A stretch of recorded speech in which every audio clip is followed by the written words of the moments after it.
Christ, en montant aux cieux, est assis sur le trône de la majesté divine. Lui-même a dit, j'ai vaincu et je me suis assis sur le trône de mon Père. Donc il n'y a pas deux trônes. Dieu prend son trône, il met ici, il prend un autre trône à sa droite, il met, puis il demande à Christ de s'asseoir. Non. C'est sur son même trône, c'est le même trône. Quelqu'un dit, à la droite de Dieu. Est-ce que c'est que trône on les a formé, il y a à la droite? Non.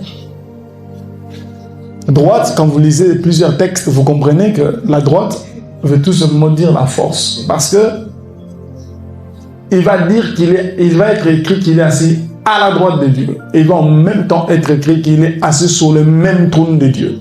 Vous comprenez ça? C'est ce que ça veut dire. Le bras de l'Éternel est pour agir. Le fait qu'il soit assis à sa droite maintenant signifie que c'est lui qui agit sur toute la terre en tant que les représentants directs de Dieu. En d'autres termes, ça veut dire Dieu maintenant, le Père Tout-Puissant, est occupé à apprécier le Fils. Et le Fils est en train de gérer la terre. C'est ce que ça veut dire. Donc, vous voyez les musulmans tels que vous le voyez là. Vous voyez les bouddhistes. Vous voyez les rois du monde ici. Tous sont sous l'autorité de Jésus, même s'ils ne le veulent pas ou ils ne le reconnaissent pas.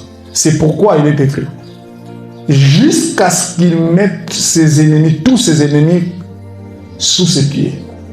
Il faut que tous ses ennemis deviennent marchepieds de ses pieds. Donc le Père lui a laissé. Il dit, quand tu as fini, après tu vas faire quoi? Il va maintenant remettre l'autorité. Il va maintenant remettre les bâtons de commandement. Mais pour l'instant, c'est lui. Dieu lui a dit, oh, tu as vaincu, soumets tout le monde. Donc maintenant, là, un travail Jésus est en train de faire. Il soumet toute la terre. Il conduit toute la terre à se soumettre. Or, son ascension n'était pas que bénéfique pour lui. Selon qu'il est écrit, il nous a ressuscités ensemble et nous a fait asseoir ensemble dans le lieu céleste en Christ. Donc Dieu nous a ressuscités avec Christ. Il nous a fait asseoir sur le même trône que Christ. Aujourd'hui, nous sommes là. Qu'est-ce que cela a produit comme effet? Cela a produit l'effet tel que maintenant, nous avons non seulement été pardonnés de nos péchés, lavés, purifiés, ressuscités, régénérés, devenus une nouvelle créature, mais cette nouvelle créature est placée au-dessus de toutes les autres créatures, commençant par le plus ancienne créature, les doyens de la création invisible. Nous sommes placés au-dessus de tous. Vous savez, quand vous lisez dans la Bible, on dit trône, domination, autorité, toutes choses ont été faites par Christ et pour Christ. D'accord? Par lui et pour lui. Donc, il y a des créatures qui sont ce que l'Écriture appelle les étoiles du matin.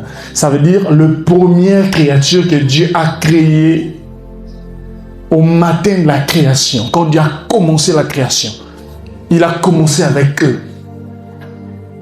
Et ce sont des anges aînés.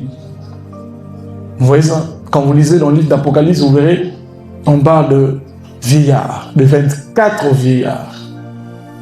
D'accord? Et ces 24 vieillards ne sont pas sur terre. Il y a d'autres théories qui disent que ce sont les 12 apôtres, 12 tribus d'Israël. Non. Ce sont les 24 vieillards. Ce sont des créatures célestes. Ils sont les 24 anciens. Ils travaillent dans le gouvernement de Dieu. Le gouvernement direct de Dieu.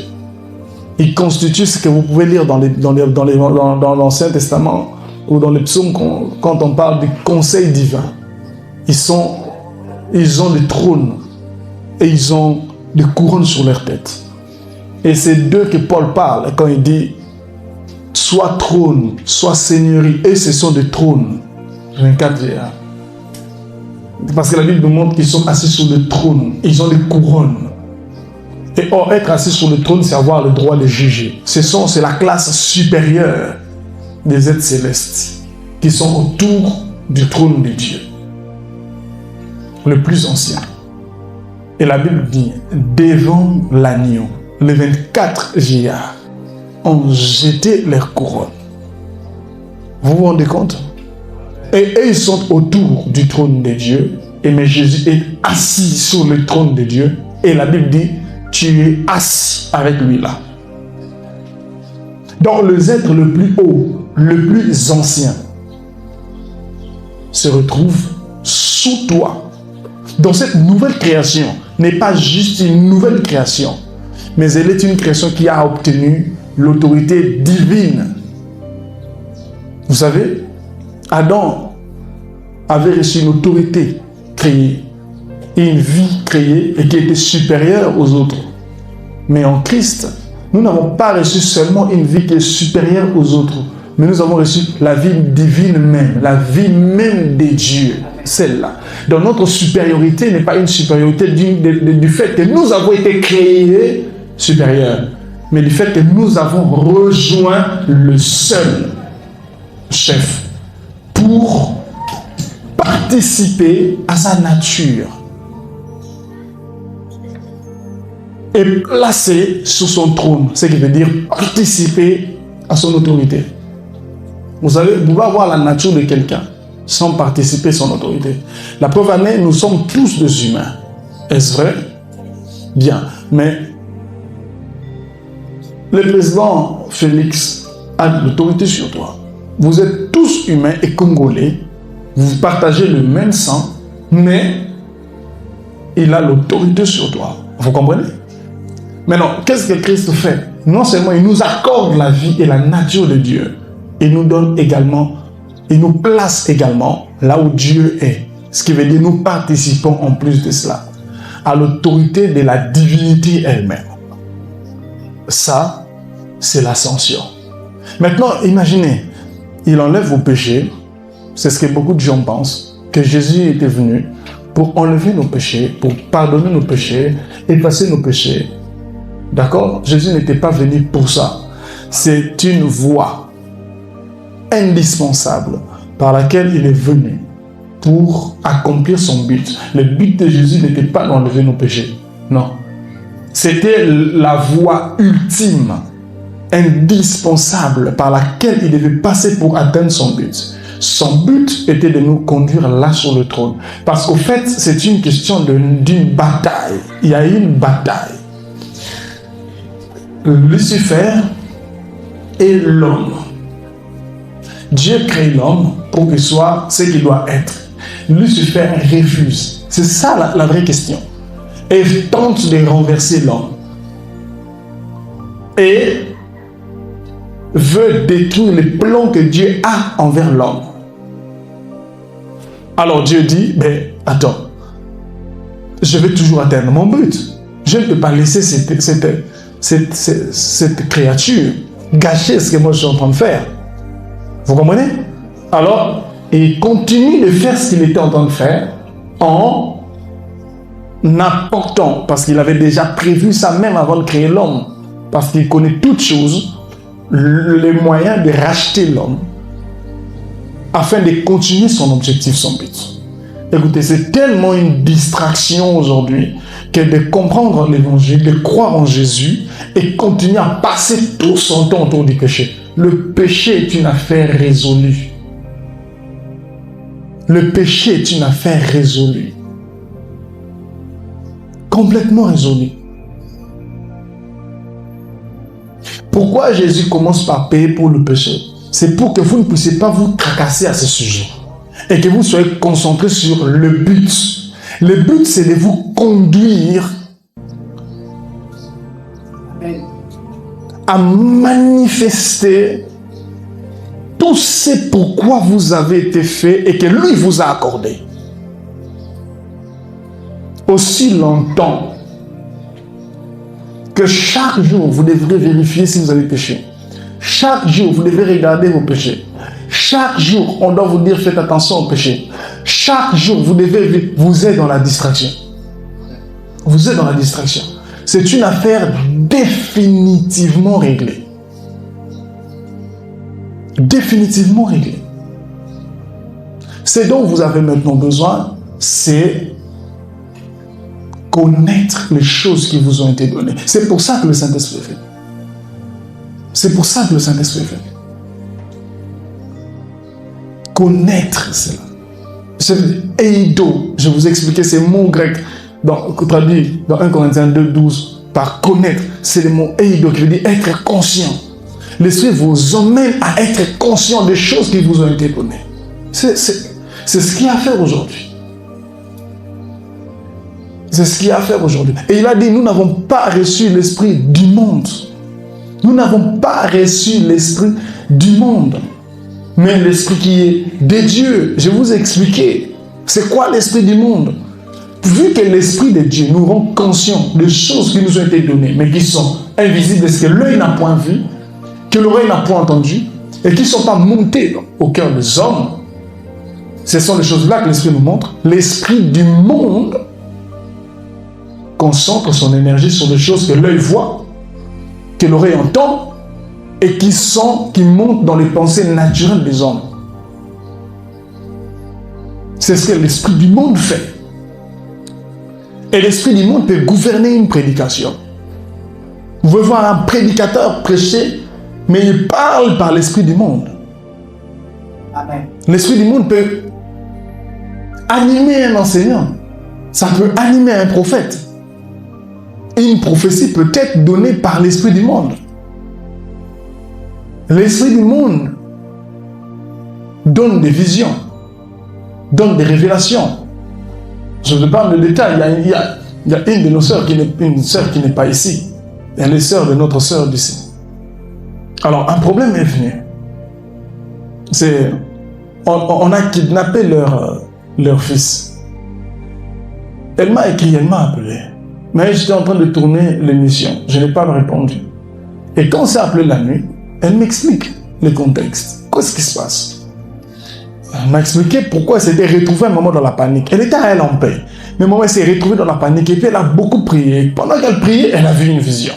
C'était quoi la vision? Elle a vu la vision que l'enfant était revenu. Quand l'enfant est revenu, et l'enfant était en train de lui dire, elle voyait l'enfant saigner. Elle dit que la vision était vivante. L'enfant saignait. Il dit quoi? Oh, on m'a violé. Mais non, on l'avait violé, donc allez, mais il avait dit non, il ne faut pas qu'on te lave, il faut qu'on aille porter plainte. Et il était en larmes. Et puis là, c'est pendant la prière. Et puis elle s'endort, elle voit ça. Vous imaginez? Et elle me raconte ça. Moi, je lui ai dit, c'est l'esprit du monde. Elle ne m'a pas compris. Rapidement, quelqu'un va dire, waouh, ce que Dieu t'entend, il faut que nous puissions cacher. Je lui ai dit, ce qui t'a montré ça, c'est l'esprit du monde. Elle n'avait pas compris. J'ai dit, mais ça produit quoi en toi? J'ai eu peur, mais c'est l'esprit du monde. Dieu ne peut pas venir te faire peur. Vous savez, elle était calme. Je lui ai expliqué la différence entre l'esprit de Dieu et l'esprit du monde. Peut-être, je suis sûr que c'est sa toute première fois d'apprendre dans la vie que l'esprit du monde donne des visions. Maintenant, et je lui ai dit, bon, d'accord. On récupère l'enfant et puis on va attraper directement la personne qui a fait ça. D'accord? D'accord. Au nom de Jésus, l'enfant revient. Donc, l'enfant est revenu. Un jour après, 2 jours, elle m'écrit. L'enfant est revenu. Elle l'a retrouvé. Elle l'a retrouvé. Et plus tard, je parle avec sa sœur qui me dit, pour moi, c'est déjà l'exaucement complet. Parce qu'en revenant, l'enfant donne un indice clair qui nous permet d'attraper toutes ces personnes-là. D'accord? Maintenant, l'enfant a été violé? Non. L'enfant saignait? Non. D'où venait cette vision? De l'esprit du monde. Est-ce que vous voyez ça? L'esprit du monde se sert des choses qui... L'esprit du monde se sert des choses qui montent dans votre cœur naturel. Vous avez déjà entendu cette expression? Écoute ton cœur. D'accord? Non, il ne faut pas faire. Il faut écouter la voix de ton cœur. C'est une tromperie démoniaque.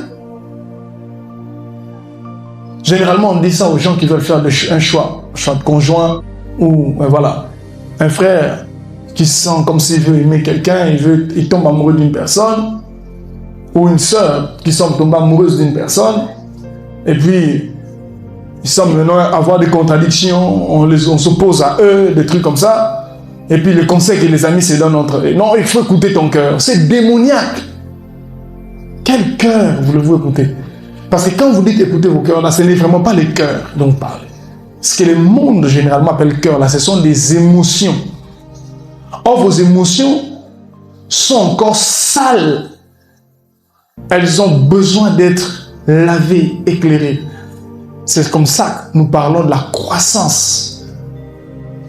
Quelles émotions tu vas écouter? Quel cœur? Non, il faut écouter ton cœur. N'écoute pas ce qu'ils appellent cœur. Vous entendez cela? Vous devez écouter le Seigneur, écouter le Saint-Esprit, écouter la parole de Dieu. Amen. Alors, la plupart des erreurs que vous commettez dans la vie, c'est parce que vous suivez la voie de vos émotions que vous appelez cœur.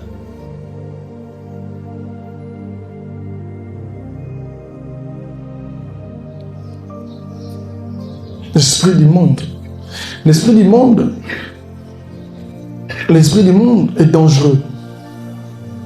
L'esprit du monde est dangereux. Cet esprit, on doit le comprendre. On nous conduit dans les choses qu'on voit, dans les choses qu'on entend. C'est cet esprit qui vous donne à être conscient des choses visibles et l'établir comme des seules et des vérités infaillibles. Les athées sont possédés par cet esprit du monde. Le matérialiste, avez-vous déjà entendu la vision qu'on appelle vision matérialiste du monde? C'est la vision qui dit seulement ce qui est matière qui existe. Tout ce qui n'est pas matière n'existe pas. Donc arrêtez de nous embrouiller avec les choses. Non, l'homme matière, c'est seulement la matière qui existe. C'est une vision du monde. La vision matérialiste du monde. Ça vient de qui?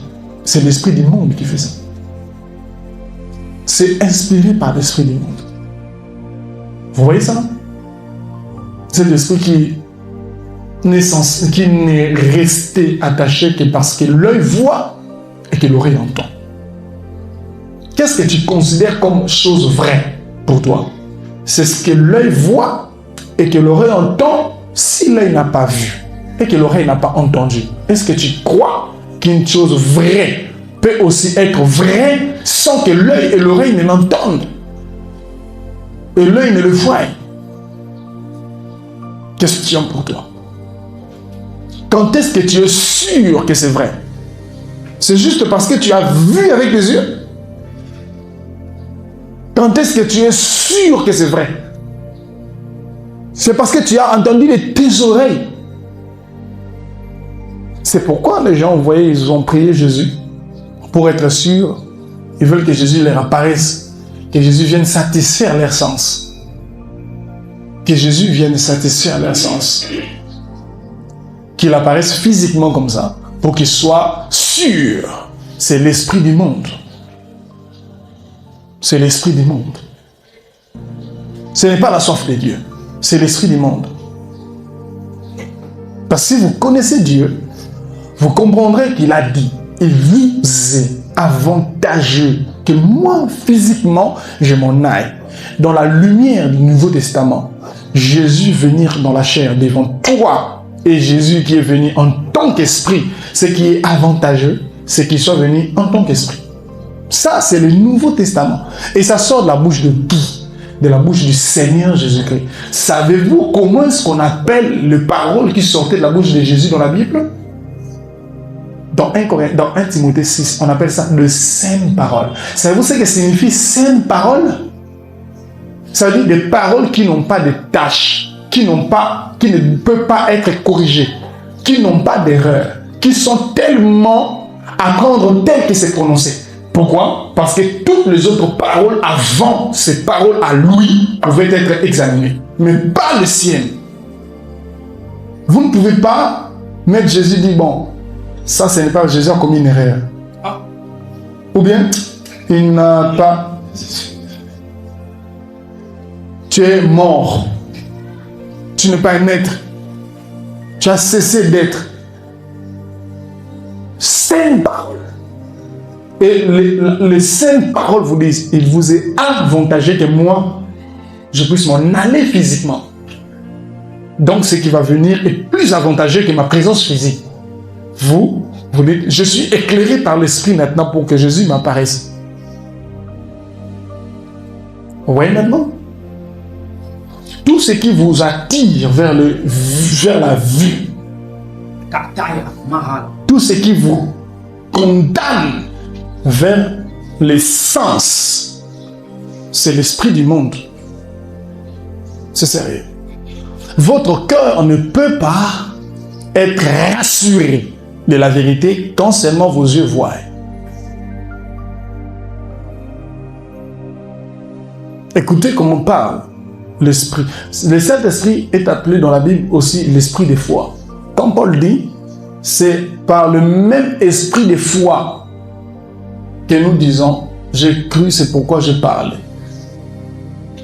Il a cité une écriture, il dit, par le même esprit de foi qui parle ici, disant, j'ai cru, c'est pourquoi j'ai parlé. Nous aussi, nous croyons, c'est pourquoi nous parlons. L'esprit de Dieu en tant qu'esprit de foi, il est esprit de foi.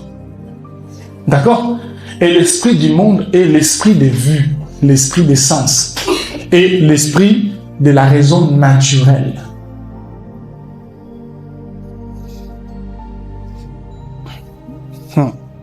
L'esprit de la raison naturelle.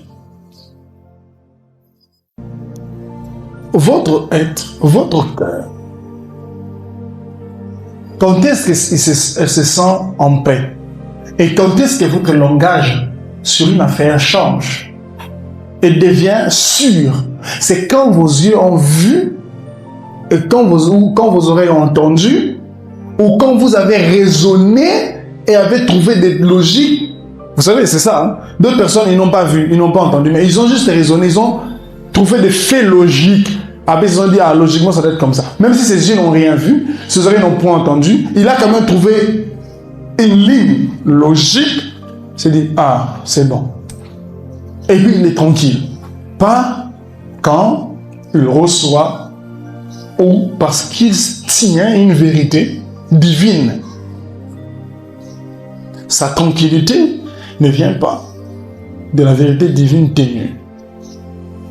Vous voyez ça? Et quand vous vivez une vie pareille, une telle vie, où ce qui vous tranquillise, ce qui vous met en mouvement, ce sont soit ce qui vient par l'essence, ou soit par la rationalité naturelle, la raison naturelle, alors vous vivez une vie inférieure. Une vie supérieure, c'est cette vie qui laisse l'essence, qui laisse la raison naturelle. Permettez-moi de vous poser une question.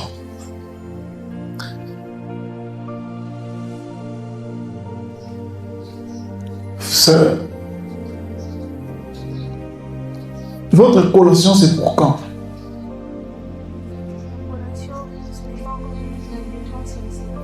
Défense, c'est en septembre. Maintenant, c'est le quantième? Entre le 26. Vous voyez, la défense est en septembre, entre le 26 et le 27. Au mois d'août, n'est-ce pas? Si je lui disais, votre défense aura lieu mardi de cette semaine. Est-ce logique? Est-ce logique? Pourquoi? Parce qu'il y a un plan publié. D'accord? Une information officielle. Ok? Alors, c'est ça les points. C'est ça, en fait. Ce qui monte dans le cœur de l'homme. Ce qui est dans la logique humaine. Quand maintenant, tu te retrouves dans un état où tu sens que, non, ça ne peut pas se faire. Tu vis une vie inférieure. Vous voyez maintenant? J'ai pris cet exemple, mais prenons un autre. Frère, sœur, tu as une proposante? Un proposant? Tu n'as pas un proposant? Tu n'as pas un fiancé? Mais si je disais à une personne comme ça, tu vas te marier ce samedi, le samedi de la semaine prochaine. Vous voyez ce que ça donne? Est-ce logique? Quand vous vivez une vie où votre cœur n'est pas capable de saisir, de tenir comme vrai, logique, de telles choses, vous vivez une vie inférieure. Vous voyez maintenant? Je vous emmène pratiquement, afin que vous compreniez c'est quoi vivre une vie supérieure. Parce que vous êtes en train de vivre à partir de cette vie qu'on appelle en grec psyché. Dans la Bible, il y a 3 termes pour vie. Il y a bio. Bio, c'est ce qui est dans votre corps. Ouais, quand vous lisez la Bible, vous ne verrez pas ça en français. D'accord? Mais en grec, nous avons bio, psyché et zoé. Quand on dit bio, c'est ce qui coule dans votre corps. C'est ce qui permet à vos sens de fonctionner. La vie bio, c'est la vie des sens. Psyché, c'est ce qui fonctionne dans votre âme naturelle. Quand vous pensez, quand vous trouvez des choses logiques, c'est la vie psyché. Vous comprenez? Maintenant, il y a la vie zoé. C'est cette vie-là. Généralement, ici, je ne suis pas dans le débat des mots, d'accord? Mais je parle de ça dans ces contextes, parce que Zoé a 2 contextes dans la Bible. Dans ces contextes de Zoé, comme vie spirituelle, concerne votre esprit, avec la vie de Dieu, pour nous les croyants. Zoé est reliée à la vie de Dieu. Et quand vous vivez à partir de cette vie-là, vous vivez une vie supérieure. Or, cette vie défie les bio et cette vie défie le psyché. Mais tenez encore, cette vie, en tant que vie supérieure, a pour vocation de soumettre le bio et le psyché. C'est ça sa vocation. De mettre la vie psyché et la vie zoé sous ses pieds. Est-ce que vous entendez ça? La vie psyché et bio sous ses pieds. C'est-à-dire, dans votre âme, il faut que cette vie domine. Et c'est ce que vous voyez Paul dire là-bas à la fin. Nous avons la pensée du Christ. Il dit que eux, les apôtres, ils avaient la pensée du Christ. Il pose d'abord la question, qui a connu la pensée de Dieu? Ou l'instruit? Personne. Il dit, mais nous avons la pensée, c'est-à-dire la vie du Christ, est passée dans sa pensée. Est-ce que vous comprenez ça? Il pense que Christ passe. Et plus tard, il va dire ça encore dans Romains, chapitre 8. Il dit la pensée de l'esprit, la mentalité de l'esprit, phronéma de l'esprit. Donc, un système de pensée de l'esprit. Un système de pensée qui est le système de l'esprit. Donc, son système automatique de pensée était le système de l'esprit, pas le système de la chair.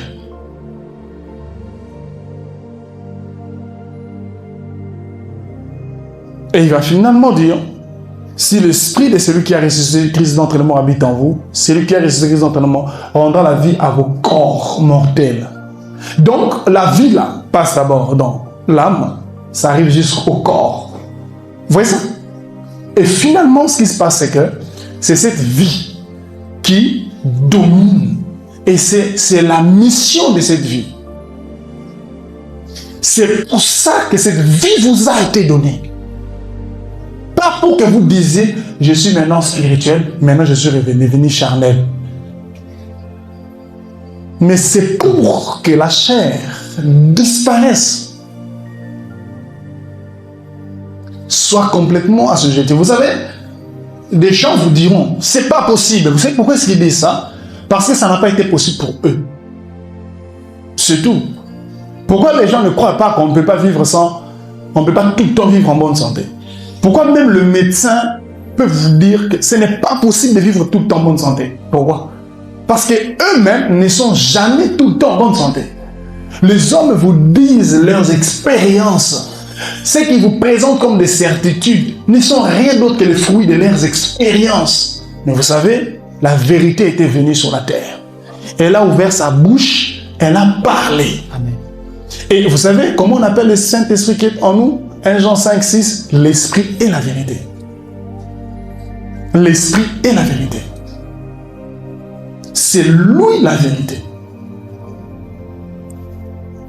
Et de par son expérience, il dit autre chose.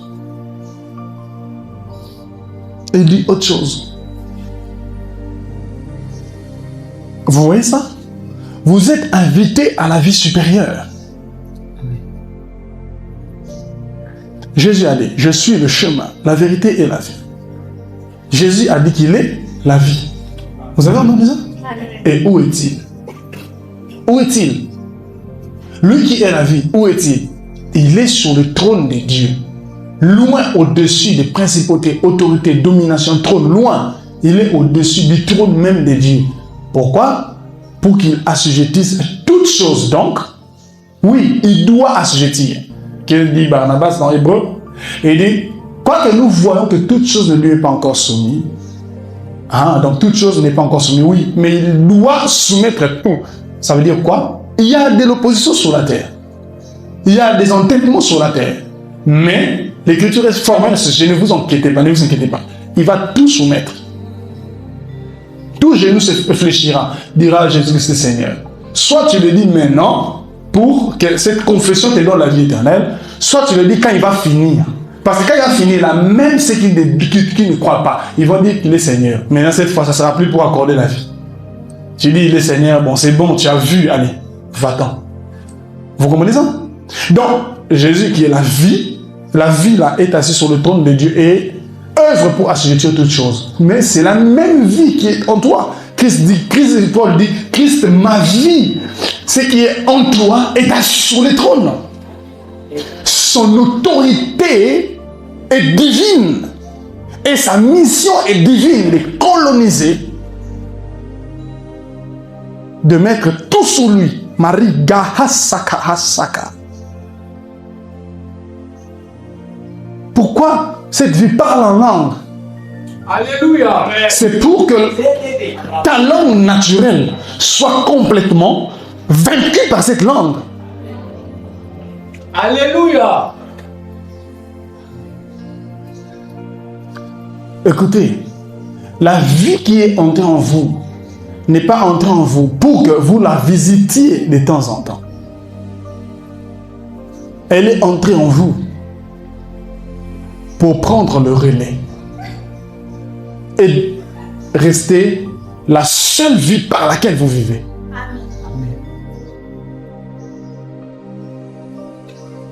Elle contourne une vie basée sur le sens. Elle contourne une vie basée sur la rationalité. Ça ne signifie pas que vous devenez irrationnel. Mais ça veut tout simplement dire, quand bien même vous pouvez être rationnel, cela serait parce que vous ne voulez pas scandaliser les gens ou parce que vous voulez apprécier une vie naturelle, mais pas parce que la vie naturelle vous contraint. C'est l'esprit du monde. Tu as quel âge? J'ai tel âge. Tu n'as pas encore reçu telle chose, j'ai pas encore reçu telle chose. Normalement, mon âge, je devais déjà l'avoir. Après, que fais-tu? Tu pries pour que Dieu fasse grâce et que cette chose arrive. Maintenant, quand ça ne va pas arriver, tu vas dire que c'est Dieu qui a le problème. C'est toi avec tes prières. Je vous ai dit ça. Quand bien même la chose est dure et que cette dureté extérieure vous pousse à aller prier pour que Dieu vous donne la chose, vous êtes charnel. Vous fonctionnez dans la chair. Amen. La prière ne doit pas être dans les émotions, la prière doit être dans la foi. Amen. Savez-vous moi ce que je fais? C'est quelque chose d'extérieur, mais semble écraser mon être. D'accord? Savez-vous ce que je fais? Soit je vais rien faire, ni prier. Soit je vais aller parler à mon âme. C'est pas à Dieu que je dois parler. Parce que c'est pas Dieu qui est ébranlé, c'est elle. Et donc c'est elle qui a besoin d'être fortifiée. Parce qu'en réalité, ces circonstances n'ont changé ni rien dans ce que Dieu fait, ni rien de ce qu'il a fait, rien n'a changé. C'est juste les circonstances qui viennent de faire ce qu'il a fait. Mais comment mon âme, tu vas être dépendant des circonstances pour t'ébranler à cause des circonstances? C'est que cette âme a un problème. Je me dis, âme, écoute, Dieu a fait ceci avec David. Il a accompli ceci avec elle. Maintenant, toi, tu penses que toi, maintenant, là, tu es qui pour que les choses soient compliquées pour toi? Je parle à mon âme. Et je lui prends exemple de Jésus. Prends exemple de Paul. Je lui parle. En fait, le problème n'est pas Dieu, mais vous, généralement, quand une chose pareille arrive, vous dites Dieu. Et vous commencez à exprimer ce que la chair vous inspire. Et vous dites, il faut se défouler devant Dieu. Devant Dieu, s'il faut pleurer, il faut pleurer. C'est pas sage. Nous ne pleurons pas. Un jour, je me suis agenouillé. J'étais en train de prier. J'avais un peu de questions. Je pense que c'était avant le mariage avec maman Ali. J'ai voulu pleurer. J'ai cherché. Tu sais, ça vient pas. J'ai imaginé toutes. J'avais devant moi toutes les raisons pour lesquelles je peux pleurer. J'en avais là. Ça vient pas. Ça se fait pas. Ça aussi. Ça, Dieu. Mais tu dois faire ça. Bon, j'ai quand même essayé de commencer à imaginer ça pour pleurer. Ça ne sort pas. J'ai fait tout pour ressentir la douleur. Je ne sens pas. Tu pleures pas? Oh Dieu, j'ai tellement forcé. J'ai commencé à forcer à pleurer moi-même. Et puis après, l'esprit vient me dire, qu'est-ce qu'il y a?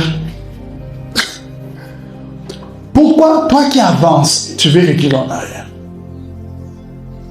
Alors, dis-moi, quelle goutte de tes larmes vont te donner la chose que tu cherches? Tu as besoin de faire couler le larme pour avoir ce que tu cherches. Un psaume va vous venir. Le psaume qui dit que Dieu récolte les larmes de son peuple pour se souvenir. C'est-à-dire, oh là là, Dieu récolte les larmes. Écoutez, il a récolté dans l'Ancien Testament. Savez-vous combien de larmes ont coulé dans le Nouveau Testament? Souvenez-vous de ses papas. Devant Dieu en question, cher. Il pleure son fils épileptique. Mais Jésus lui dit, crois d'abord. Viens au secours de mon enfant. Si tu peux, sauf le si tu peux, c'est que tu crois. Tu dois croire. Arrête-moi le larme. Arrête-moi le larme. Dans l'Ancien Testament, c'est logique que Dieu se mette en peine de larmes. Pourquoi? L'homme est faible. L'homme a été affaibli. Mais dans la Nouvelle Alliance, il a élevé l'homme en question. Et cet homme pleure. Vous voyez maintenant? Dans le Nouveau Testament, c'est comme un général de l'armée. Le commandant suprême, le général-major. Yasuka Zara, le général Asuka Zara.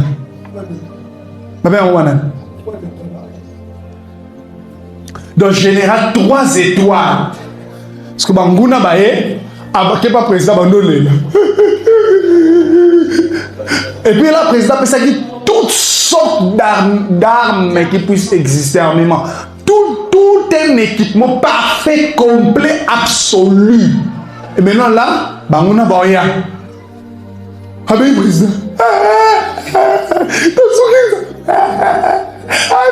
Président, tu sais que dit ça là, Nabuto là, c'est un homme inutile. Et savez-vous que c'est la même chose avec vous? Aribro, Makria, Kabasanka Tedera. Qu'est-ce que je suis en train de faire? J'ai accompli mon ministère sur la terre. Je parle. Je suis venu dans ce monde pour dire ces choses. Vous voyez, quand vous me voyez marcher, quand vous voyez ma personne, c'est pour que je dise ça aux gens que je suis dans ce corps. Je vous le dis. Je vous le dis. Donc si en me voyant, vous voyez autre chose là, vous êtes aveugle. Amen. Donc là, tout un être que Dieu a créé spécifiquement pour faire quelque chose est en train de faire exactement ce pourquoi il a été créé. Maintenant là, donc vous êtes face à l'exécution de quelque chose que Dieu avait conçu, vous n'étiez même pas là. Vous êtes en train de bénéficier de quelque chose de spécial. Amen. Ma vie, je suis en train de vivre. Je respire maintenant. Parce que je vous dis, écoutez, maintenant là, vous savez, si une seule personne peut prendre ça avec sérieux, j'ai réussi ma mission. Amen. À chaque fois que vous venez ici, toutes les fois que vous venez ici, toutes les personnes qui viennent ici, quand quelqu'un adhère pour rester parmi nous, je le sens. C'est pourquoi je peux considérer d'autres personnes comme des visiteurs encore. Vous pensez qu'ils sont avec nous, mais moi je sais qu'ils sont des visiteurs. Pourquoi? Leur cœur tâtonne, bouge encore. Ils sont attrapés, frappés par la parole, mais ils sont emportés par les choses visibles. Ils se disent, je vais quitter maintenant là. Non, non, je reste d'abord là. Ici, on est encore dehors. Les jours où ils vont construire, mais nous sommes en train de construire. Amen. Amen. Bientôt, la construction va finir. Amen. Et permettez-moi de vous dire ça. Nous ferons de notre mieux. Oh Seigneur. Vous savez, je voulais dire quelque chose. Maintenant, je suis confronté moi-même à quelque chose d'autre. Je voulais que ces endroits soient simples qu'on va construire. Tellement simple, plus simple que la simplicité. Mais j'ai été confronté moi-même au fond avec l'esprit de maman. Comme je suis en colère contre maman, je ne sais pas qu'est-ce qui va se passer. Laissons l'avenir à l'avenir. Amen. Amen. Nous laissons notre avenir à nous dans l'avenir et on s'occupe du présent avec nous qui maintenant est présent. Yes. Vous entendez cela? Amen. L'esprit du monde. Vivre une vie supérieure, c'est vivre à partir de cette vie. Vivre signifie quoi? Vous vous êtes déjà posé la question pour savoir ce que vivre signifie? Hein? Dans l'essence spirituelle, vivre signifie ceci. Vivre signifie penser, parler, agir, réagir. 4 verbes qui résument vivre. Penser, parler, agir, réagir. C'est vivre dans lequel se trouve marcher. C'est aussi marcher. Vous comprenez ça? Dans un sens pratique.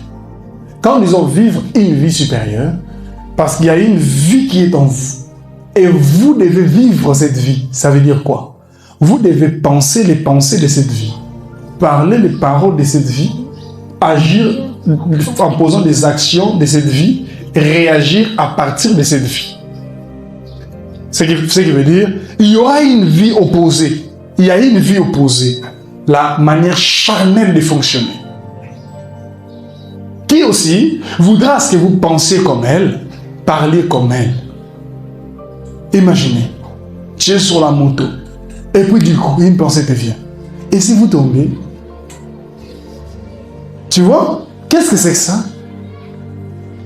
C'est une autre vie. Vous comprenez ça?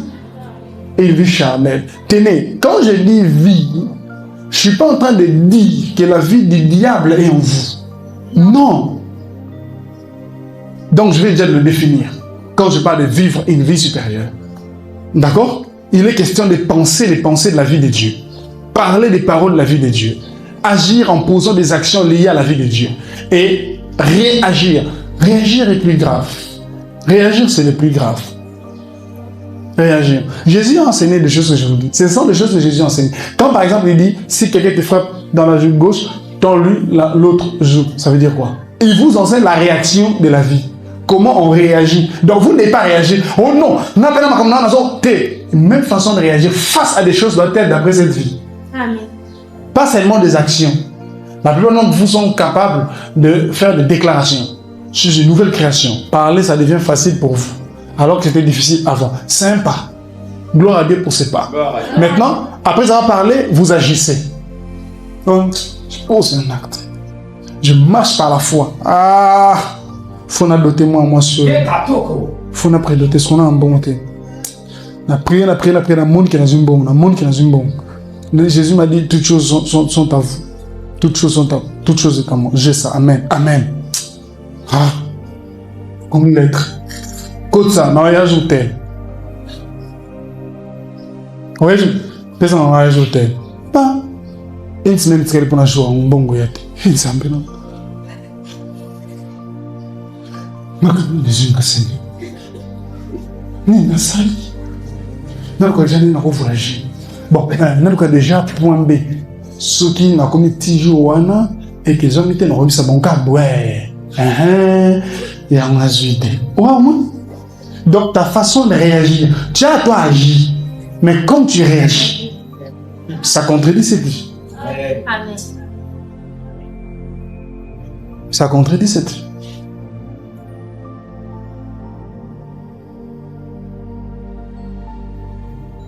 Savez-vous, avec Maman Ali, je lui ai donné combien de dates? Continue maintenant. Je viendrai tel jour. D'accord? Oui. Je coqueraté et coquille. Par exemple, ça, les lots, ce que l'homme de joie. Même si on a un bec à jouer, et ça la je t'ai le bac. Ma ébi qui est bien c'est you s'en dit.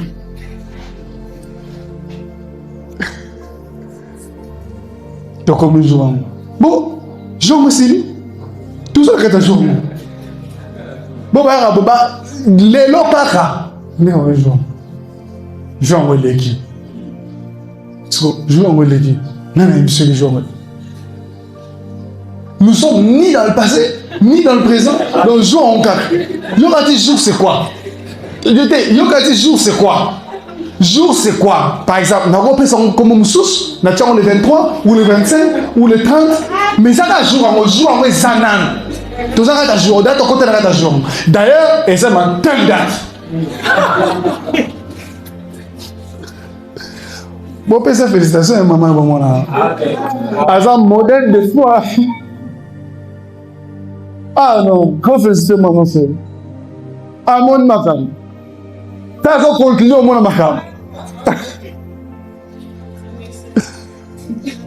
Parce qu'un message, ça comme ça, non? Et ça va jeter. Et par internet, ma femme, tu mets. Et soit qu'à.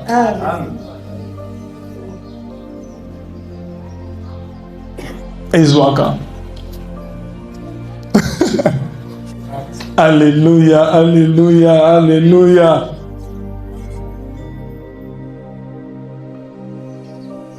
Quand vous comprenez que l'esprit du monde est l'ennemi de Dieu, vous ne blaguerez plus avec les pensées du monde, les paroles du monde, les actions du monde et les réactions du monde. Vous ne blaguerez plus quand vous serez visité par cela. Savez-vous que c'est une tentation quand vous sentez que vous devez regarder les choses à la manière des hommes? C'est une tentation. Mais la plupart d'entre vous ne prennent pas ça comme une tentation. Vous prenez ça comme de la sagesse. Non, il faut être sage dans la vie. Et c'est quoi ce que tu appelles sage? La Bible dit, Deutéronome chapitre 4, le verset 6 ou 6, 4, cette parole sera pour vous, sera votre sagesse. Là, cette loi, c'est celle qui sera votre sagesse devant les nations.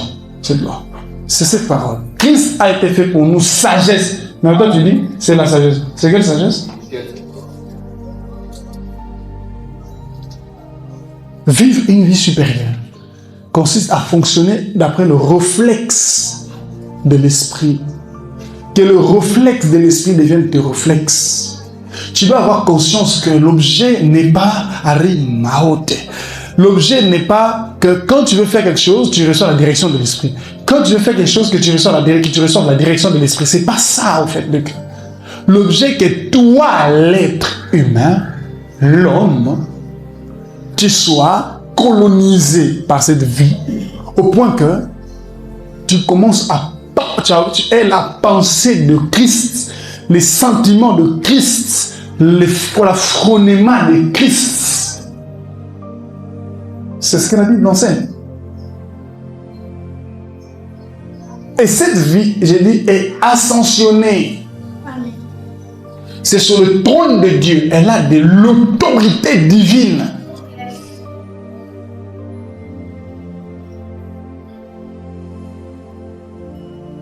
Un frère me demande, apôtre, j'ai des pensées négatives qui me viennent toujours, de mauvaises pensées me traversent. Qu'est-ce que je dois faire quand les mauvaises pensées me traversent? Donc, il s'imaginait que je lui dise, oh là là, quand les mauvaises pensées te traversent, fais ceci. Quand ça va venir, la stratégie pour vaincre les mauvaises pensées. Quand ça vient, toi tu prends quelque chose, et puis tu répliques, c'est une distraction.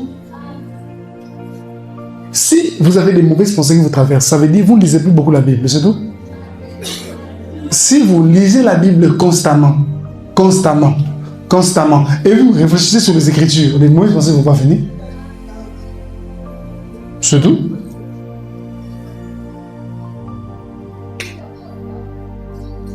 Maintenant, on veut vous présenter ça comme une lutte. Il n'y a pas une lutte. Quand ce soit le diable est en train de faire quoi? Il veut te prendre. Moi, j'avais des terribles mauvaises pensées. J'en avais des terribles, mes frères et sœurs, quand je me suis converti. Ah, mes frères, c'était terrible. Des terribles mauvaises pensées. Sur les femmes, surtout. Vous savez, c'était pourquoi? Quand j'étais dans le monde, j'étais impudique. Donc, j'ai nourri mon cerveau avec ces images longtemps. Quand je suis né de nouveau, mon cerveau n'est pas directement né de nouveau. C'est logique, il me refoule ces choses. Est-ce que... Quand est-ce que j'ai été libéré de cela? Je me suis tellement plongé dans la parole qu'un jour, j'ai vu Romains 6:11. Et j'ai vu ça avec une telle intensité. À la montagne, je m'étais retraité pour ça. J'ai vu Romains 6:11. Voyez-vous vous-même comme étant mort. Paf! Je ne sais pas quoi dire. J'ai été porté de joie pendant 2 semaines, j'ai marché en sautant. Ces gens dans la douche où me lavaient, je l'ai traîné. Pourquoi? Tellement content, je me suis commencé. Une heure de temps, je n'ai même pas encore mis de l'eau sur mon corps. C'est très beau à voir. J'étais. Et voyez-vous vous-même comme étant. Souviens! Désolé! Mais on met là, on là!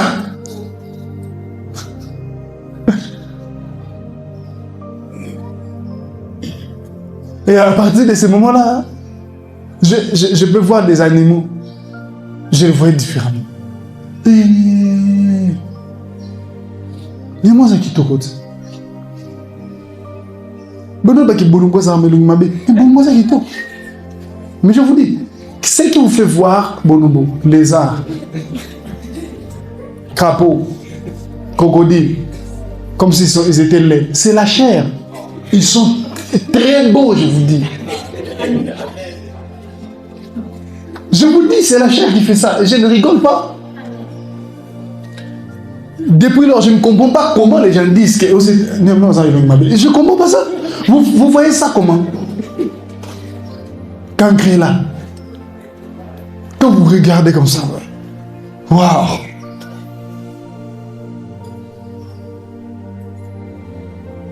Quand Dieu les a tous fait, il a dit, il trouva que cela était bon. Comment toi tu trouves que c'est mauvais? Donc, c'est toi le problème. C'est pas la chose. Les problèmes se trouvent en toi. Est-ce vrai maintenant? Oui. Vivre une vie supérieure.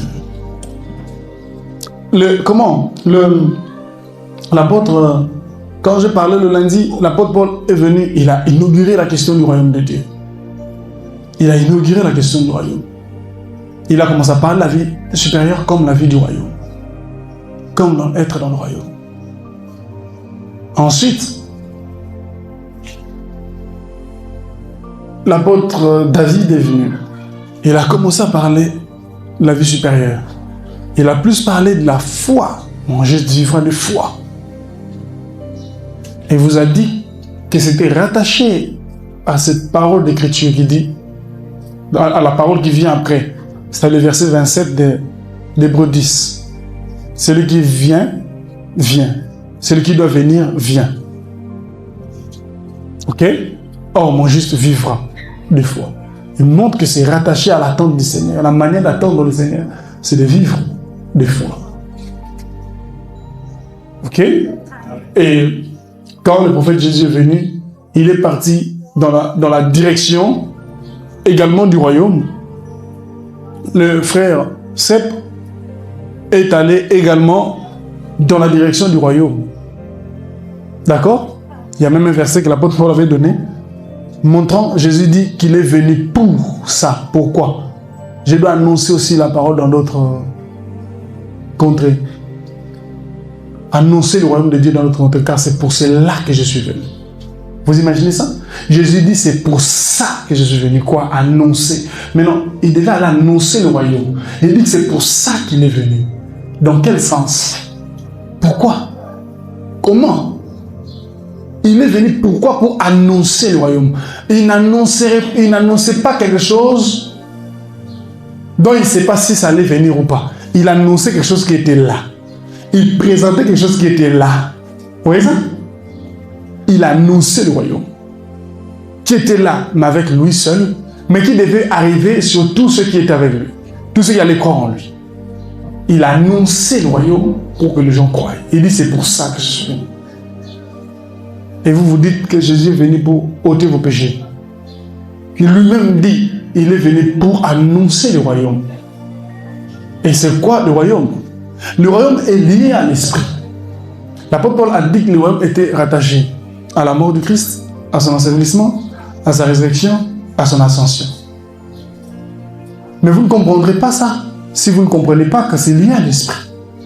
Parce que cette mort, cette résurrection, cette ascension n'est rien pour vous si l'esprit ne l'applique pas.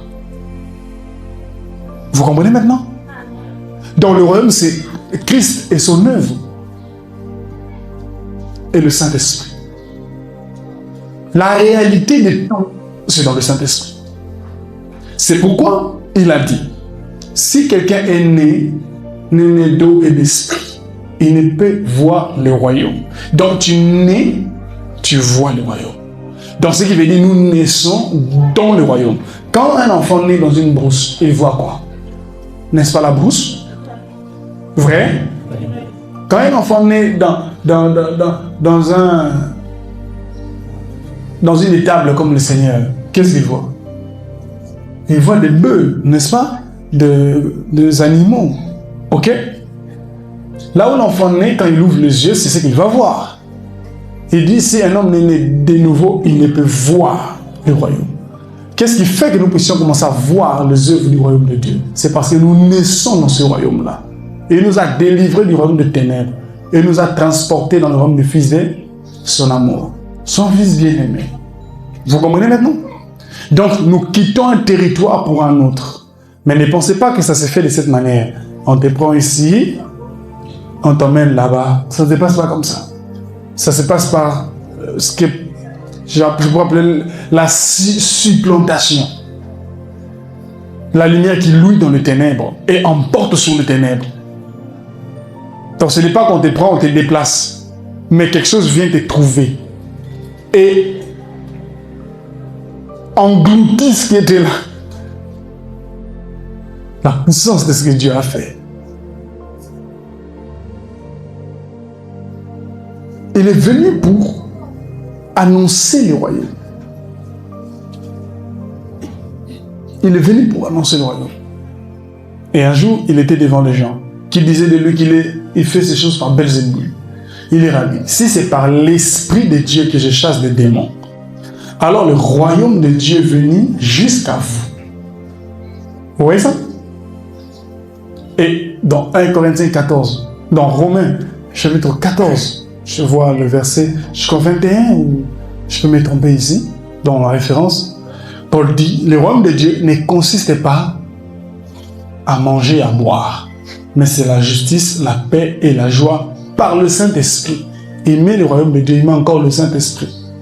Justice, paix, joie par le Saint-Esprit.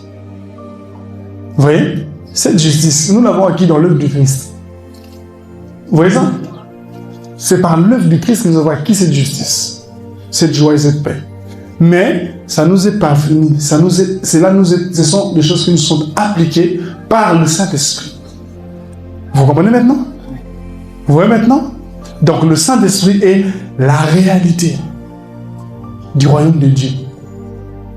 Mais voici la question pertinente. Quand est-ce que le Saint-Esprit nous a été donné? Quand? Cet esprit ne pouvait pas nous être donné si le Christ n'était pas ascensionné. Vous vous rendez compte? Il fallait que le Christ soit monté jusqu'au trône pour que l'esprit soit donné. Est-ce que vous comprenez ce que cela signifie que le Christ nous a donné l'esprit? La Bible, il a pris l'esprit de son Père et il l'a répandu comme vous le voyez. Comprenez-vous qu'il prenne l'esprit et répande? Comprenez-vous ce que ça signifie, chers frères et sœurs? Ça veut dire ceci. Un homme est devenu Dieu.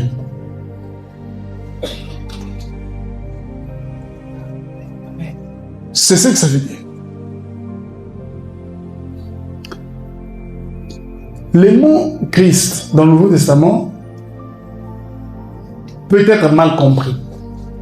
Vous risquez de croire que Christ c'est Jésus seulement. Mais quand vous entrez dans l'Ancien Testament, surtout si vous avez eu l'opportunité de lire la Bible sétante, dans les Grecs de l'Ancien Testament, vous verrez que tous les rois étaient des Christ,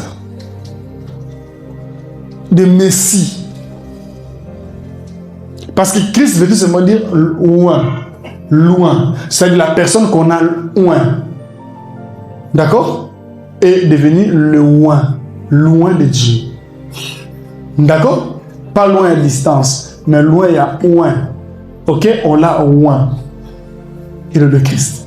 David a été loin, et dans la Bible, on appelle David le Christ. David même a appelé Samuel le Christ et Saoul le Christ de Dieu. Quand on lui propose de tuer Saoul, il dit, je ne toucherai pas au Christ de Dieu. Vous voyez maintenant dans nos Bibles, vous voyez, on écrit à loin du Seigneur. Mais dans le Nouveau Testament, on n'appelle pas Jésus loin, on dit seulement le Christ. Et vous pensez que ce sont des choses différentes. Ce ne sont pas des choses différentes, ce sont le même terme. Christ loin. Les prophètes étaient loin. Le roi était loin. Les sacrificateurs étaient loin. Vous comprenez ça? Maintenant, Jésus est loin au-dessus de tous. Il est loin qu'on attendait. Maintenant, quel loin encore on devait attendre? S'il y avait déjà de loin, voici la réponse. Le loin qu'on était en train d'attendre, c'était le loin qui devait oindre pour le vrai. Tous les Christ qui étaient là ne pouvaient pas oindre pour de vrai. Même Samuel, il ne pouvait pas oindre. Parce qu'après avoir mis de l'huile, il n'avait pas l'esprit à donner. C'est Dieu qui venait et qui envoyait l'esprit. Maintenant, Jésus est oint avec l'onction de oindre. Donc, il est oint avec la capacité de oindre de l'esprit selon sa volonté. C'est l'huile de joie au-dessus de ses égaux. C'est ça l'huile de joie qui dépasse ce qui était comme égaux à lui. Au-dessus d'autres rois. Il est oint pour oindre. Et pour qu'il soit capable de prendre l'esprit et répandre cela dans les gens, il devait monter là où l'esprit sort. Est-ce que vous êtes en train de suivre? Amen. Le seul qui dispense, qui donne son esprit, c'est Dieu, c'est l'esprit de Dieu. Et il doit s'asseoir là, avoir la légitimité en tant qu'homme pour distribuer cet esprit aux gens. Quand il est assis, ascensionné, il peut communiquer cet esprit. Maintenant. Vous voyez ça? Et donc, s'il faut qu'on y aille dans cette lignée, l'esprit qui est communiqué est descendu pour faire quoi? Pour rendre témoignage du Christ. Pour glorifier le Christ. C'est pour ça que l'esprit est descendu. Vous êtes d'accord, non? C'est ce que Jésus a dit. Maintenant, il glorifie Jésus en faisant quoi? particulièrement en disant à l'humanité, il est assis sur le trône de Dieu et que tout lui est soumis, vous devez lui être soumis, baiser le Fils. Il vient donc et glorifie l'ascension du Christ. L'ascension a libéré l'Esprit et l'Esprit glorifie cette ascension et appelle les hommes à entrer dans cette ascension. Celui qui croit est assis avec le Christ aussi, sur le trône. Et à la fin de tout, celui qui vaincra va physiquement s'asseoir sur le trône. Physiquement. Physiquement. Celui qui vaincra va aussi aller s'asseoir comme Jésus a vaincu. Et c'est assis, celui qui vaincra va aller s'asseoir là. Vous vous rendez compte?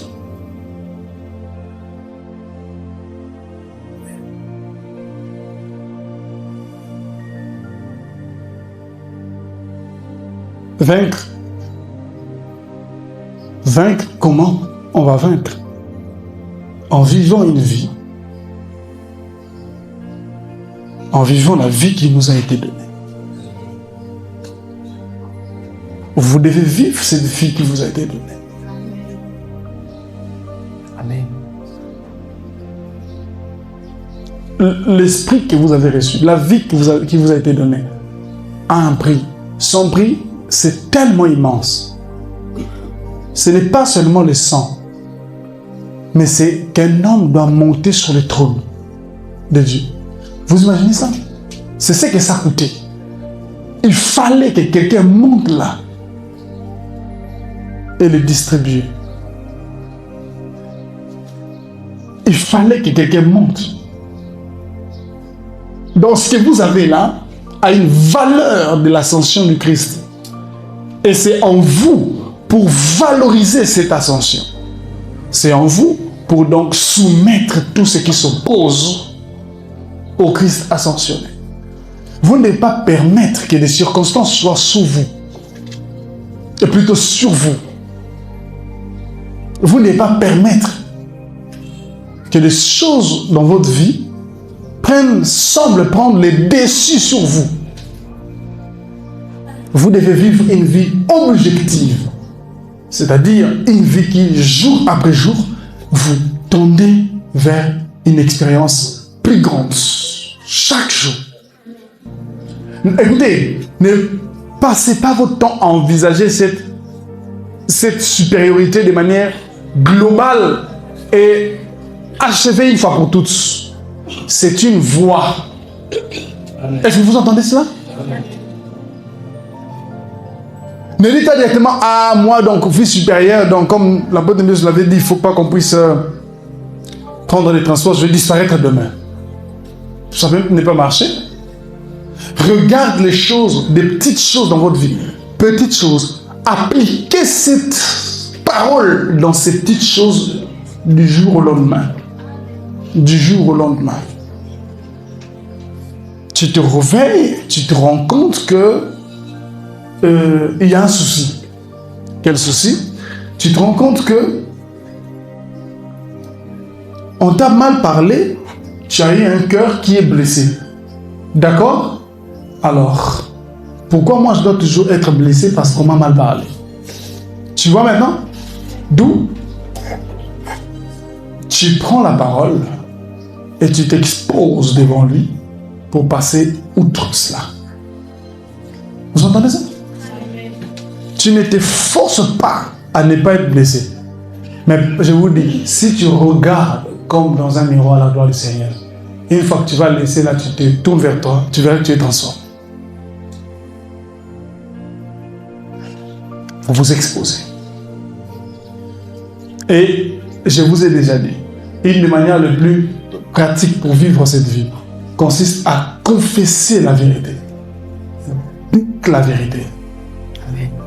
Dites la vérité dans l'amour, vous croîtrez. Il dit, confessons la vérité dans l'amour, nous croissons en toutes choses jusqu'à lui qui est le chef, le Christ. Amen. Alléluia. Tu comprends? Est-ce que tu comprends les choses que je dis? Est-ce que tu comprends? Comment tu te réveilles le matin? Quelles sont les choses que tu rencontres pendant la journée? Quelles sont les choses que tu rencontres? Amen. Amen. Tu étais allé déposer quoi? Une demande d'emploi. Et tu avais peur, est-ce qu'on va me prendre ou on va pas me prendre? Est-ce que ça c'est normal? Normal. Comment une demande d'emploi peut être déposée dans cet état? Et quand on ne te prend pas, tu dis, ah, Dieu lui-même, voilà. Donc Dieu est le bouc émissaire de vos échecs. C'est celui qui vous indexe tout le temps que ça ne marche pas. Ah, ce que Dieu appelle, voilà. Vous voyez maintenant?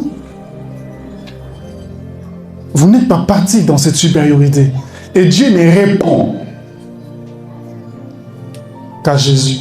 Il a dit clairement, celui-ci est mon fils bien-aimé, en qui j'ai trouvé mon plaisir. Ne pensez pas qu'il trouvera le plaisir dans votre chair. Non. Il trouvera son plaisir dans son fils. Et c'est pourquoi Paul dit, je vis dans la foi du Fils de Dieu. C'est comme ça. Nous sommes agréables dans le bien-aimé, dans le Christ. Amen. C'est en lui que nous sommes agréables à Dieu.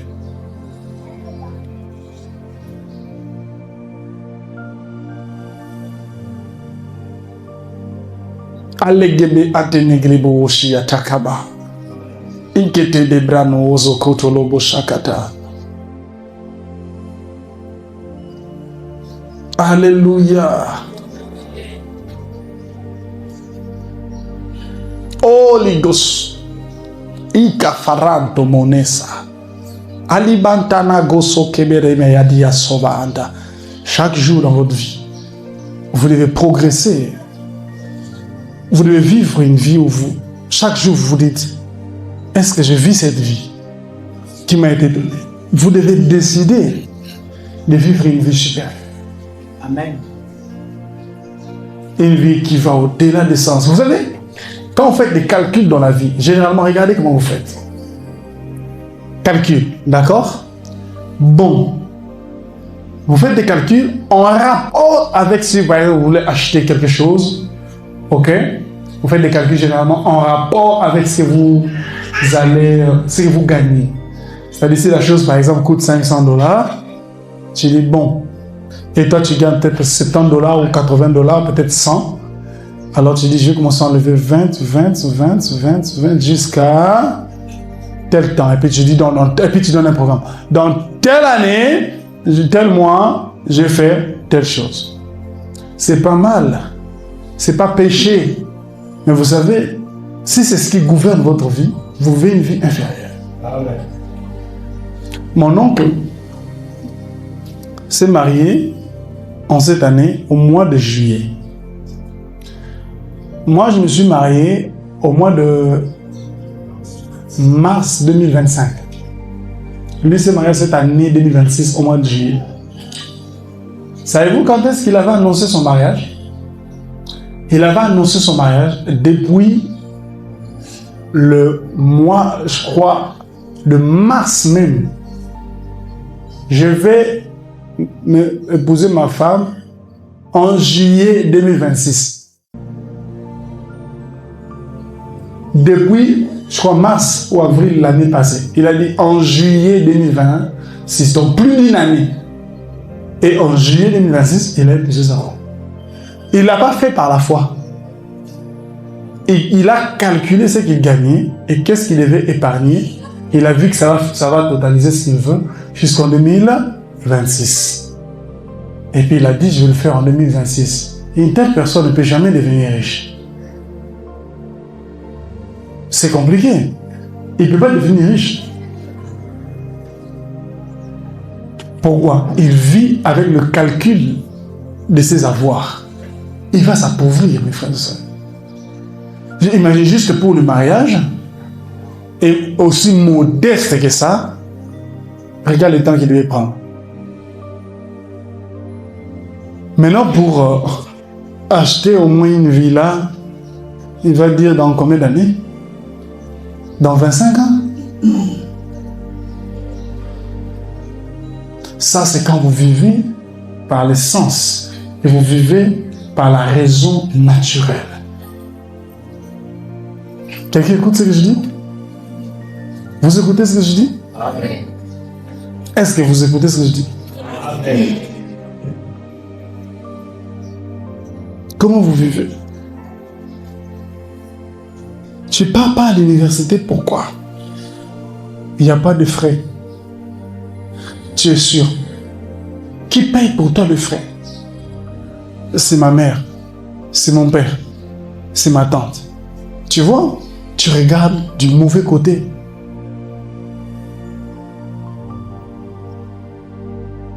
Je pose les actions par la foi. Je vais à l'université par la foi. Bon, te voilà à l'université par la foi. Ok, tu agis. Très bien. Maintenant, on commence à faire le contrôle. Tu dis, oh, le miracle va s'opérer. Le miracle ne s'opère pas. Ton nom ne sort pas. Et le lendemain, tu dis, quoi? Mon nom n'est pas sorti.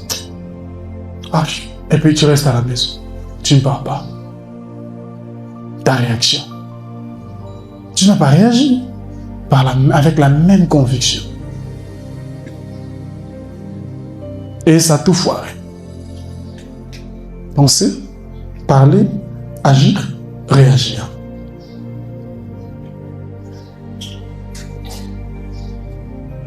Vous voyez ça? C'est pourquoi vous devez avoir beaucoup de temps chez vous. Vous parlez en langue. Vous faites des confessions de la vérité. Vous devez avoir beaucoup de temps à la maison pour ça. Rakato Ramahasakaba. Et ne parlez pas en langue de manière superficielle. Que ça vienne du fond, du ventre. Même si vous allez parler en langue que pendant 3 minutes ou quelques secondes, rassurez-vous que ce que vous dites vient du fond. Ça vous secoue. Akalamante. Ne laissez pas juste votre bouche dire Erabacha. Non, ne parlez pas par la gorge, parlez par le ventre. Amen. Je viens de vous livrer un grand secret là, mais j'ai fait. J'ai dit ne parlez pas par la gorge, parlez par le ventre. Et ne réfléchissez pas avec le cerveau, réfléchissez avec le cœur. Amen.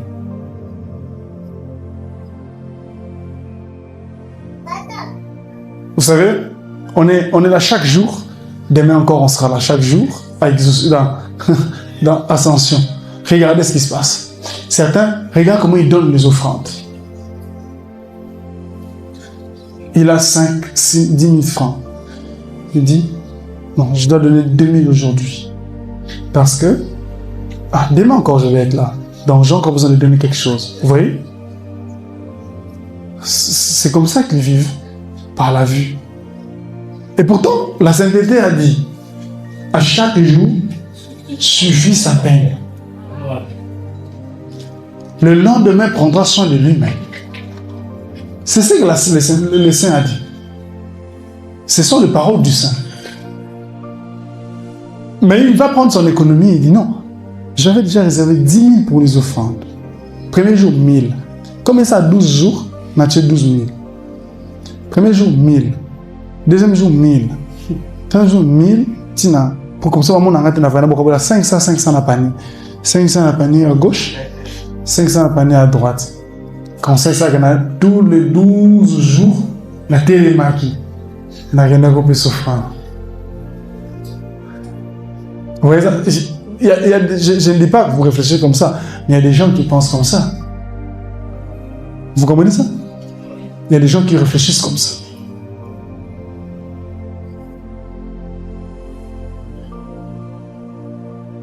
Comment vont-ils vivre le miracle?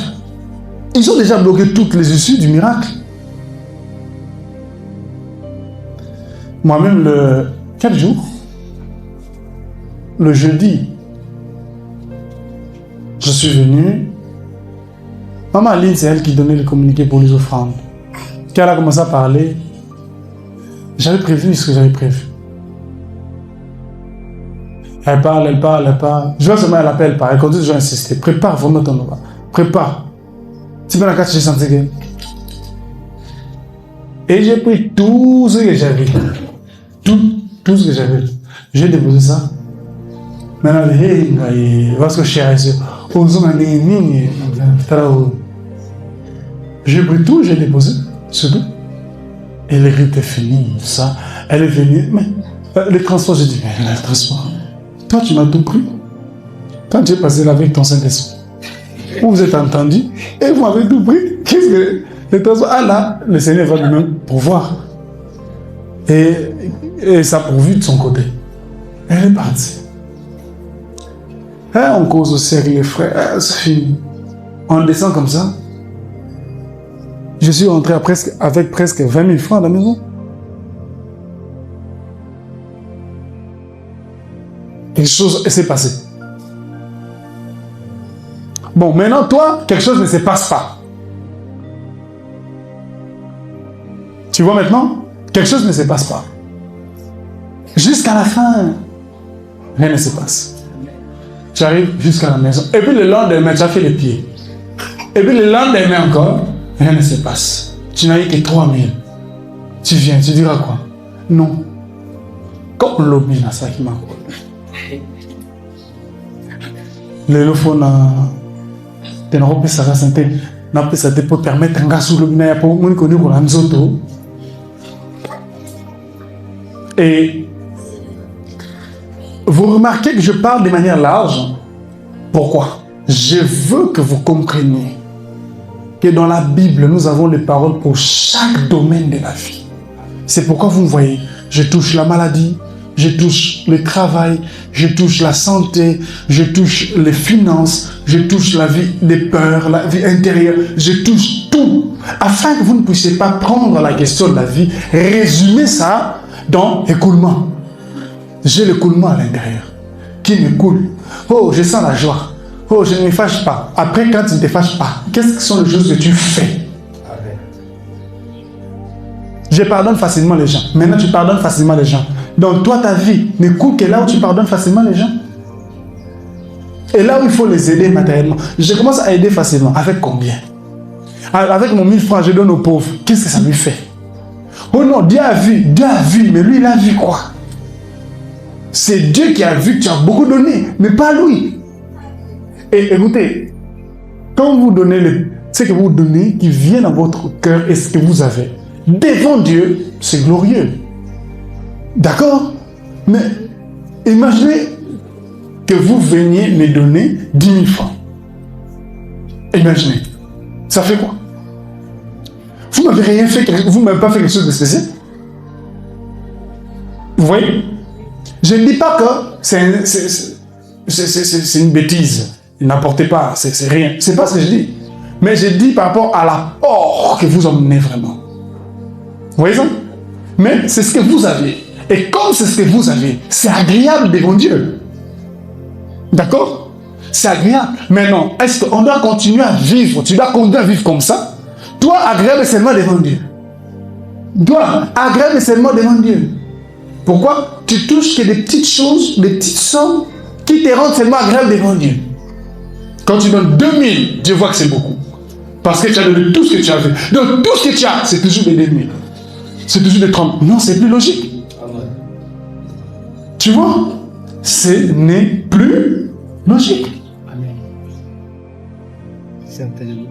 Donc il faut passer à un autre niveau où, comme ces riches-là, ils ont donné, la Bible dit, beaucoup. Mais Jésus dit, ils ont donné de l'air superflu. Voilà là où on doit y aller aussi. Yes.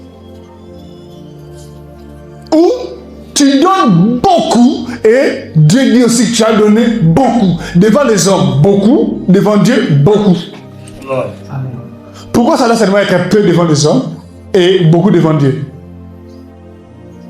Ce sont des interprétations particulières des Écritures qui veulent à ce que l'on reste à un certain niveau. Nous devons monter en tout niveau. Disons la vérité dans l'amour, nous croissons.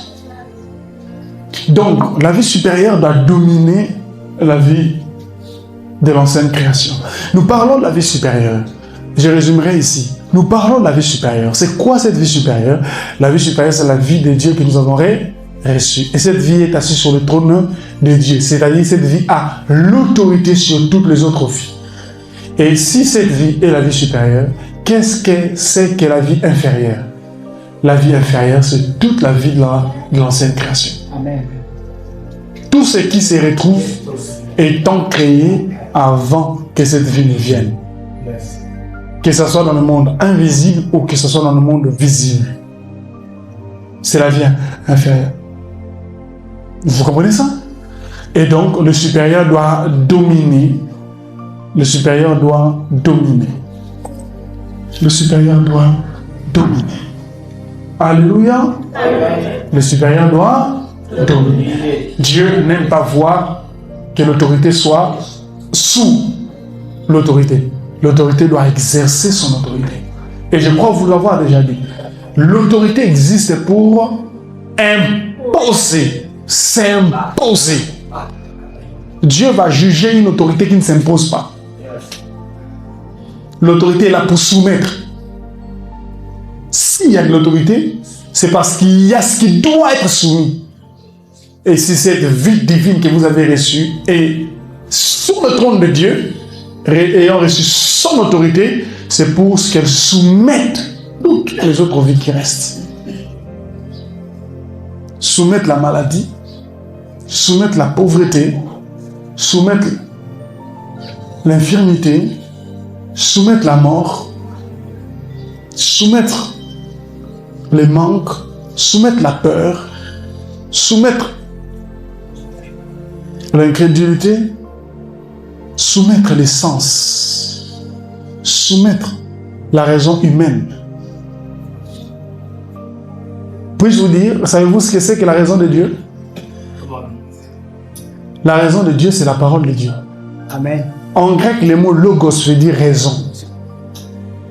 Le logos, ça ne veut pas d'abord dire, quand on dit la parole, les gens ont l'impression qu'il s'agit de ce que Dieu dit d'abord. Non, non. Le logos veut dire la raison divine. Donc avoir raison selon Dieu, c'est faire des choses conformément à sa parole. C'est ça, avoir raison. Votre raison est la parole de Dieu. Et la vie est dans cette parole. Cette vie supérieure.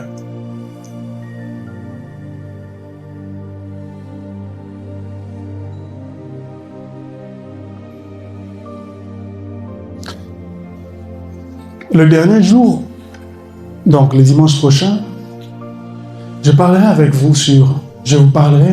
on sera, je crois, 3 personnes. Moi, mon point serait simple. Comment développer cette vie pratiquement tous les jours. Je toucherai le point simple. Comment vous pouvez développer votre vie, vous développer dans cette vie supérieure. Et je vous donnerai des éléments concrets, pratiques à faire tous les jours. C'est comme ça que vous sortirez dans cette activité, dans ce programme, étant ascensionnés, montant de gloire en gloire. Alléluia. Alléluia.